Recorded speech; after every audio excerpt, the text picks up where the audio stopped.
something I've been thinking about lately, and I thought I would tell you the story of the most insulting thing that has ever been said to me. And as you know, goth and other fellow weirdos in the world, I'm sure you know that we take a fuckload of insults, so this is saying something. This is saying something. All right, let me give you a little bit of background before I tell you where this insult came from so that you understand. So when Brody was a teenager, he moved out of his parents' house. Things weren't great, whatever. Anyway, he moved in with a friend for a little while, and this family took him in. It was a good friend of his, and they let him live there, which was really, really nice of them. There were 3 sons. The oldest one was friends with Brody. He was about, I'm going to say 16 or 17 at the time. There was one that was 2 years younger, so 14 or 15 years old. And then there was one that was a couple of years younger than that, so I don't know, 12, let's say 12 years old, approximately like that. Anyway, really nice family, he moved in with them. The mother of this family was a very active member of the local church and also the local community. She did a lot of like charity work and community work for the community where we lived and also for her church. And she was what we'll call a little bit snooty. But we were, of course, always very, very nice to her and the whole family because they did him a favor, like taking him in and letting him live there, and he greatly appreciated it. However, she was, anything bad that happened in the house, she would basically blame on Brody. Like one time their dog dragged a bag of weed out of one of their son's rooms, and she immediately blamed Brody. And he's like, I don't smoke weed, like this isn't mine. Also, it got dragged out of your kid's room, like how is this mine? But of course she was so blind to the fact that her sons couldn't possibly be doing anything wrong that of course it was Brody's fault. He also had a t-shirt that said bitch on the front, and she like threw that out without his permission. She would not let him have that shirt. It's very rude to throw out somebody else's clothes, but whatever. Also, she was friends with some local nuns, like, you know, from their church. And when the nuns would come over to discuss church matters, she would ask Brody to remain in the basement and not be seen until the nuns left. So that gives you sort of an overview of what kind of a person she was. So we were, of course, both in high school, and you know, we were dating at the time, and I mean, we're still dating now, but this is when we started dating. And I dressed similar to how I dress now, just a little bit less put together because I was in high school and I didn't really know what I was doing. So, you know, black, I never wore like mini skirts, but, you know, fishnets with Doc Martens and like a black above the knee skirt, probably a tank top and some kind of like a sweater or a jacket or something, and probably a little collar, not like this, but like a little tiny one, which I probably bought at the pet store because there were no places to buy collars up north. So this would have been a little cat or dog collar. I did not have this haircut, obviously. I had long curly hair, if you can imagine such a thing. So, you know, set the stage for like baby bat Missy and baby bat Brody, dating at the time. And we followed all the house rules and everything. You know, there was like curfew and all this stuff. We followed all the rules. And I would go over and visit him frequently because, you know, he was my boyfriend and I wanted to see him a lot. So one day, the woman, the wife, I'm not gonna say her by name because I'm not that person, but I really want to. The wife came up to me and said, "Hey, Missy, can I like see you in my office for a moment?" And I was like, that's a bit weird, but of course. So I went in her office, which was like literally her home computer room, and we closed the door, and she was like, "Yeah, so I have three sons." And I was like, "Okay, I know this, and she was like, "Well, I don't appreciate the way that you come over to my house dressed."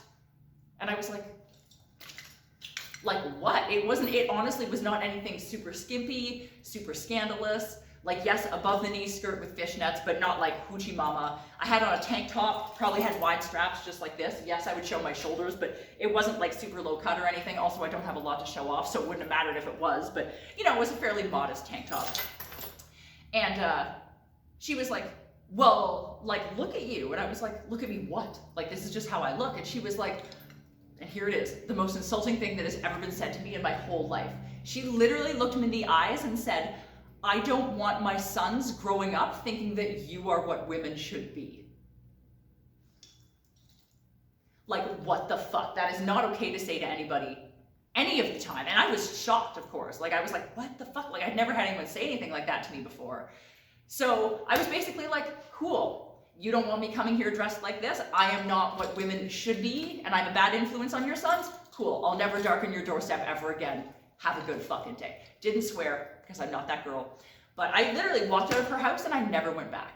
So, you know, despite the fact that Brody was still living there, he would then meet me out of the house. We would go to other places. We definitely would not hang out where he was living because she's a massive fucking bitch, obviously.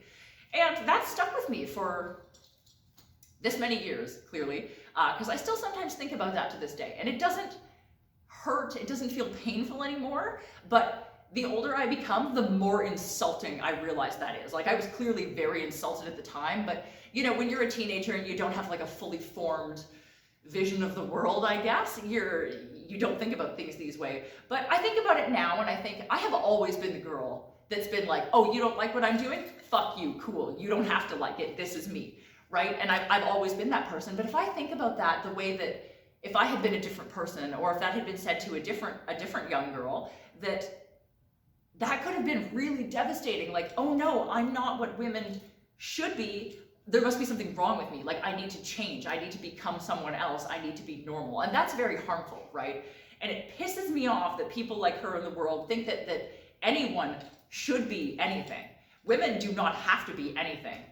Men don't have to be anything. People in between don't have to be anything. There's nothing that anyone should be or should subscribe to. That's just bullshit, right? Like, women can be anything they want, and they should be, and so should men, and so should literally everyone in between. Be who you are, be yourself, fuck everybody else. If they don't like it, do it harder. That's my motto. You don't like my death hawk? Fuck you. Next week I'm dyeing it purple and growing it like a foot longer, because like, how dare you? Don't tell me what I should do with my own self, my own body, my own aesthetic, right? As long as you know who you are, it does not matter what anybody else thinks of you. What everyone else thinks of you is not your fucking problem. As long as you know who you are, you're good. That's where the line should end. But like, how fucking dare she, right? Like, how dare you go up to anyone and be like, yeah, you're not what, you know, you should be. You should be something different because I think you should be something different. And I don't want my sons thinking that this is okay. And I'm literally like, what is not okay about it, right? Like, this doesn't tell you who I am as a person. This just tells you that I have really great taste in clothing. But you know what I mean? Like, at the time, like, how you look does not dictate who you are on the inside or who you are as a person. So that was extremely fucking insulting. And like I said, I never darkened her doorstep ever again. So that's where the story ends. Eventually Brody moved out of that house and, you know, we went to university, got a place together, all that stuff. And here we are today. So that's wonderful. But I'm also 100% that Brody backed my decision. Like, that makes me really happy. I was like, yeah, fuck her, I'm never coming over again. And he was like, as you shouldn't. And I spoke to him this morning before I recorded this video and I said, you know what? I think I'm gonna tell that story. I think I'm gonna tell that story on YouTube because there's probably people in the world saying stuff like that right now to young and impressionable people, and like, that is not okay. I said, I still think to this day that is the most insulting thing that has ever been said to me. And Brody was like, absolutely. He's like, I can't think of anything that you could say to anyone that would actually be much more insulting than that. So there you have it. If you want to leave in the comments, I'm sure that like my viewership is mostly weirdos, but also like normal people, and that's not bad. Like, if you're a normal person and that works for you and that's who you are, that's fucking fantastic. You keep doing that. And if you're a normal person and you're watching my videos, it probably means that you're like an open-minded, accepting, loving human being, which is what we're all here for, right? So tell me the most insulting thing that's ever been said to you in the comments. I'd love to read that. Tell me what you think of that. Tell me what you think of what was said to me and how you feel about that, because holy fuck, I feel a whole lot of ways about it. And if you liked this video, which I hope you did, it's not a great story, but I think it's gonna do some good, like, putting this out there. Please give it a thumbs up. If you want to subscribe to my channel, if you haven't already, that would be amazing. If you want to follow me on any of the things, we're gonna list them all below. I have all the things now. If you want to buy me a Ko-fi, it's ko-fi.com/madamabsinthe. And I think that's it. Like, subscribe, follow me on social media, buy me a Ko-fi if you want to, leave a comment about this, because I'm very interested, and I will see you guys all around for my next story time video, which hopefully will be something a lot more fun and not a terrible story like this.